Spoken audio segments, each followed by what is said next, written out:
PEC das domésticas, que garantiu igualdade de direitos trabalhistas para a categoria, vai completar 10 anos no próximo mês, sem alcançar seu grande objetivo: reduzir a informalidade.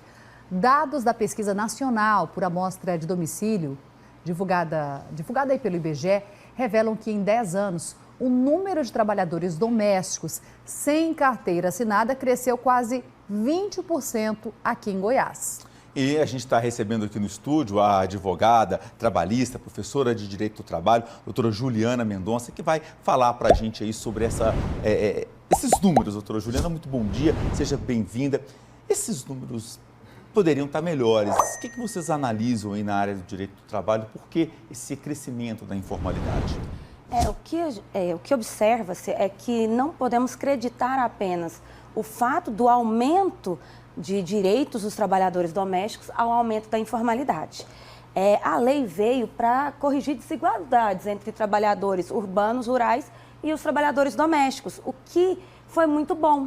No entretanto, a lei traz algumas limitações, como 2 vezes por semana o trabalhador doméstico, ele não precisa ser de carteira assinada, ele pode ser considerado diarista. E em decorrência também da perda do valor financeiro das classes médias, várias famílias de classe média optaram por ter diarista ao invés de empregados domésticos. Trocaram assim, o empregado, né, sequencial pelo diarista para fugir dos encargos sociais e dos direitos trabalhistas que esses trabalhadores passaram a ter? Não necessariamente todos, porque hoje nós temos também uma gama de eletrodomésticos que facilitam a vida dos proprietários, dos donos de casa, né?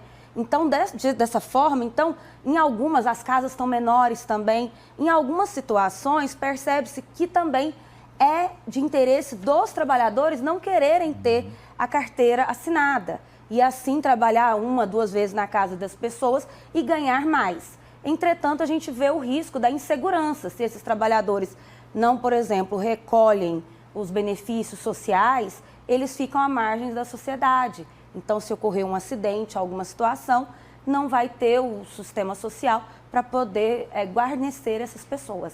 Professora, bom dia. Podemos dizer que a PEC ela falhou no sentido de reduzir a informalidade, mas obteve sucesso ao garantir a igualdade de direitos, porque antes essa questão da informalidade, você trabalhar na casa da pessoa ali anos e anos e não ter sequer a carteira assinada, era algo muito grave na nossa sociedade. Sim, a carteira assinada até que eles poderiam ter, mas eles não teriam direito a FGTS seguro-desemprego, limitação de jornada, o que todo trabalhador tem. Então, ele era demitido, ele não tinha direito a poder procurar outro emprego com tranquilidade para poder ele se manter no ambiente de trabalho. Ele não teria nenhuma amparo social nesse sentido. Tem até uma pergunta aqui da Regina, diz que se a doméstica tem direito ao PIS também, nessa garantia aí que a PEC trouxe. Tem direito ao PIS, tem direito ao seguro-família. Essas garantias desses direitos, que talvez ainda não foram talvez bem divulgados, para que o empregado doméstico prefira ficar na formalidade e não na informalidade, porque ele tem que pagar as taxas, os impostos, às vezes ele acha que ganha mais não fazendo isso, né? Sim, e aí ele vai ter que pagar integralmente, porque quando ele é empregado doméstico, tanto o empregado quanto o empregador tem a sua parte de recolhimento do INSS. Quando ele é autônomo, né, como ele é diarista, e ele vai fazer esse recolhimento, ele tem que recolher de forma integral, ele vai recolher pelas 2 partes.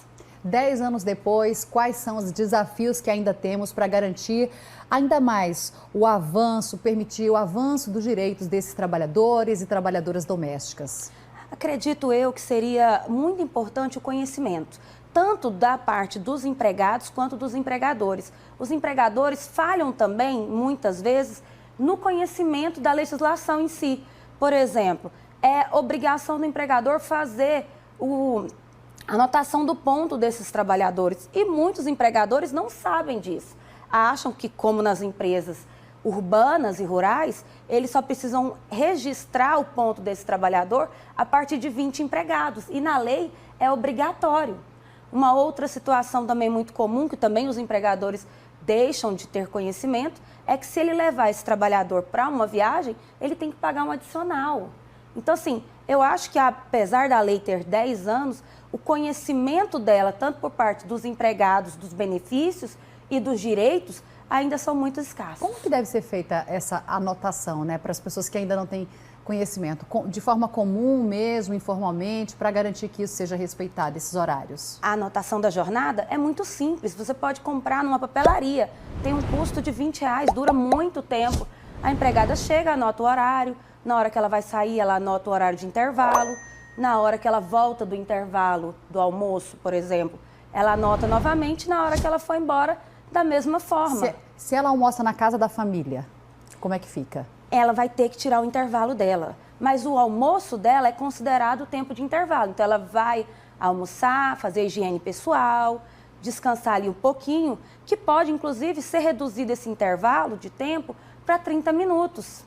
Então, é algo super plausível de ser feito.